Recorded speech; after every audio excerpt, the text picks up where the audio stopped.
Welcome to this channel. My name is Lina and I invite you to walk with me today. And in this series, we are telling ourselves that we will blossom despite. What are we telling ourselves we blossom despite? We are telling ourselves, despite the challenges that we have gone through, especially in our childhood, we are going to thrive. We are going to blossom and we'll become everything God created us to become. So I invite you today as we are looking at episode 4 of this series of bruises of our childhood. And we are looking at those bruises, that things that happened to us that left a bruise in our childhood, and asking ourselves, after going through that, can we heal? And the answer is yes. And today we are going to look at the bruise of neglect. As I always do, I say that I have created characters. These are not real people. And these people, we look at them, how they are living life today, and then we walk back in their journey of childhood and look at something that happened that could have been where their pain started. A bruise that was caused by people around them that could have started the pain. And why are we doing this? Is so that we can look even into ourselves. As we always say, there's a child in every one of us, and see, is there a child that was bruised, and can they heal? And how can they walk free again? So welcome to today. And we are looking at a lady called Lily. Now, Lily is a very quiet girl. She's working, she's around 26, and she's very quiet. Wherever she goes, even when she's hanging out with her friends, even though she's surrounded by people, she always feels invisible. Though she's successful on the outside, but in the inside, she's silently aching within. And you know what? Lily keeps hiding. Let's say there's a meeting at the workplace. Lily will be that girl who takes the position at the back row. She sits there. She will not contribute. She will not lift her hand. She will not engage even in small groups when maybe it's a facilitated session where they need to talk, and she will not engage. She avoids engagement at all costs. She doesn't want to be heard. But it's not because she has nothing to say.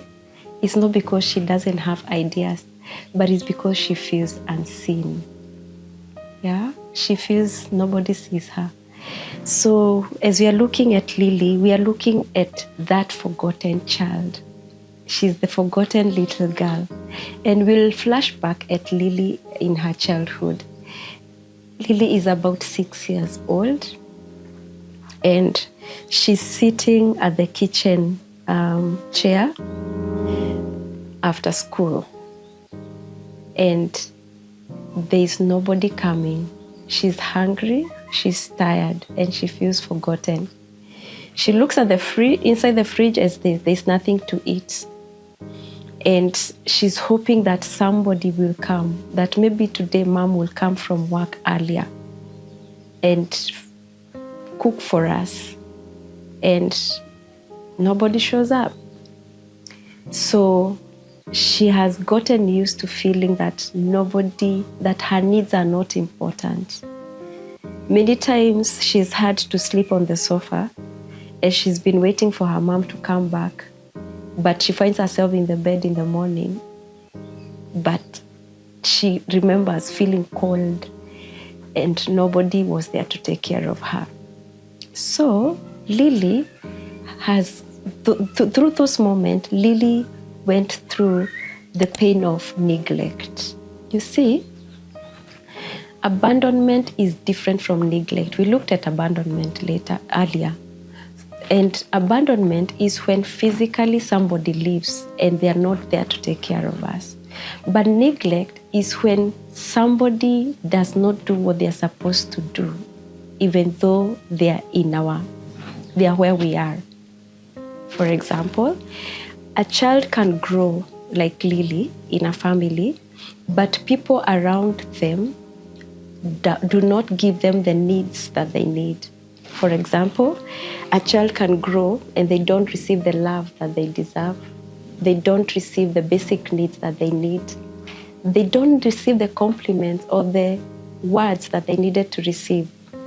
And that's what we call neglect. And we don't blame the people who neglect. You find that people are burdened with maybe feeding for the family or their own emotional drain, and they don't have anything to give to the children.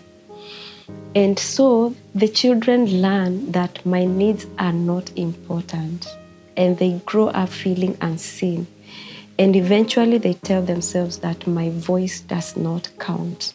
And that's why you see when Lily shows up in the world later in life, she chooses not to talk. She chooses to keep quiet. She chooses just to stay unseen, because neglect teaches us or implants in us a belief that tells us that don't expect much, don't be needy, don't hope, just endure, just survive. You just have to learn how to survive. And then this is how we show up in the world. We show up, but this bruise, remember we said the bruises never go anywhere. This bruise resurfaces in life, and this is how it looks like. It looks like overworking. People work themselves off to distract themselves from the pain. Remember, the bruise of neglect usually is a child whose especially emotions that never grew because they were neglected. So this child, when they become adults, they learn to distract themselves, especially through work, so that they don't face the emotions, so that they don't feel with their emotions. And so they overwork. Another way it shows up is through clinginess. If they get to a relationship, if they get people who care, they cling so much. They don't want that person to go, because they knew, well, if somebody is in my life, I don't expect them to stay. So if I get one, I cling there, I hold on there, because I've realized that people go and they'll not take care of me. Also, it shows up as emotional distance. Remember, these were emotions that never grew up because they were neglected. So this person, even if they are relating, they'll block. They're going to seem very tough on the outside, but it's because they are blocking their emotions. They don't feel. People look at them and think, does this person have feelings? But it's because they block. They make sure they don't show their emotions, because they learned to self-regulate, but in an unhealthy way. They learned that the emotions don't matter. When they needed somebody to pat them, nobody was there. And so they believe that I don't need to connect with people emotionally. And the last way they show up is they have this attitude, I can do it all by myself. They are very, very self-reliant. Remember, if we look at Lily, this could be a girl who maybe on other days she had to find a way of getting food.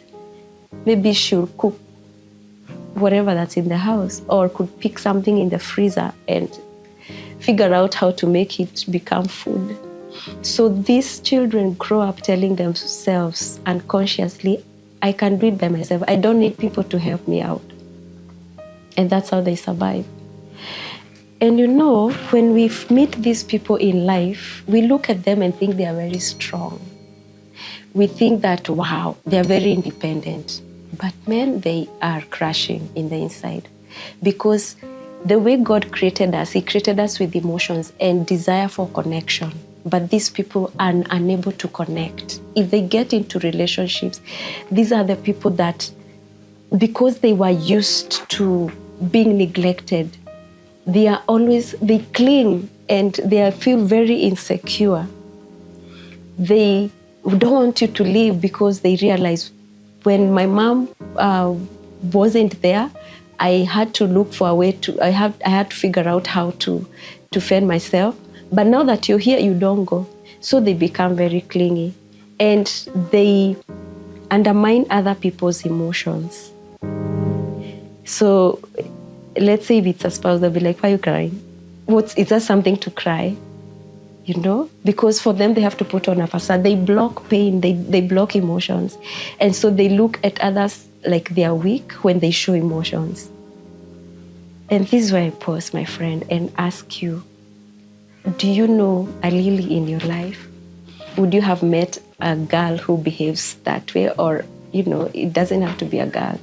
It could be somebody that is in your life, or it could be you, that because of somebody who neglected you when you really, really needed them, when you really needed them to be in your life, they did not do what they were supposed to do. They maybe they never fed you, they despised your emotions, or they turned their heads away when you needed them to hold you. And that communicated to you that your emotions are not important, and that took away your voice. And so when you show up in the world, you choose silent places. You tell yourself, it's safer to stay silent. It's safer to stay small. It's safer to stay self-reliant. My friend, if you can be very sincere, I'm sure this is not a happy place. This is not a place that you proudly are in. And so I would encourage you that you can walk through the journey of healing. Remember, we are saying you can blossom despite. And so the first thing that we do is that we need to change our belief. We need to change our belief and look at what is that I believed. I told myself that my needs don't matter because the people that I expected to take care of my needs were not there. My voice is not important because even when I needed to voice my needs, people were not there to take care of them. The belief that I am not visible, that I'm invisible, we have to challenge those beliefs, because look at Lily. I'm sure she's so brilliant, but mostly she's holding back the wealth that is in the inside of her, wanting to feel invisible and not contributing much wherever she goes because of that pain of neglect. So we need to challenge that belief and tell ourselves that I deserve to be seen. Yeah, my friend, you deserve to be seen. You're visible. Imagine you are. You know, if we were not meant to be visible, we would be evaporating. We'll just be disappearing. But imagine God created us in a way that we show up and we occupy space. And I'm telling my friend that you deserve to be seen, and you matter, and you're allowed to take up space where you are. That's who you are. So I'm calling you out and tell you that your voice has a special place in the world. You don't have to stay silent. You don't have to stay small. Please show up in spaces that you are at. And you can ask for help. You don't have to stay self-reliant. Self-reliance is a lie, because we suffer as we are trying to meet our needs all by ourselves. In the inside, since we were created for connection, we are aching in the inside and are wondering who can walk beside me.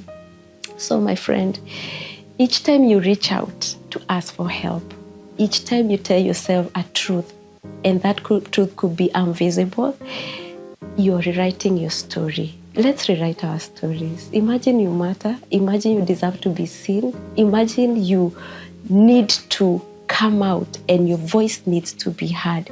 You're worth of being noticed. So Lily, get out, show up, occupy the spaces that you are at, because you deserve.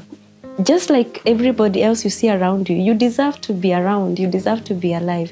And you may think you're not known, and you think that people don't even notice you, but can I tell you, there's a word in the book of Isaiah, chapter 43, verse 1, and it says, I have called you, yes, you by name, you are mine. Imagine God saying that I have called you by name, not by how you look, but imagine I know your name. And I'm saying, God is saying, you are mine, you belong to Him. You're not invisible, my friend. You're deeply known by a Father who cares and who is able to heal that wound that you have. And you are fully loved. by Him. So as I close, I want to tell you that you're seen, you're loved, and you are enough. You can live out. Show up. And that's where I end it, my friend. And I invite you that we continue with the conversation. Let's keep chatting. Let's write. Remember, we are telling ourselves we can rewrite our stories. The stories, the bruises of our lives don't have to define us. Let's talk, let's chat, and it could be it could be a place you have overcome. And I always say that just like Jesus, by His wounds we are healed. It could be by your wound, somebody somewhere may be healed. Let's share how we overcame. Let's share how we wrote our stories with somebody who may be needing that desperately so that they can heal. And that's where we end, my friend. Let's keep the conversation going, and I'll see you next time. Bye-bye.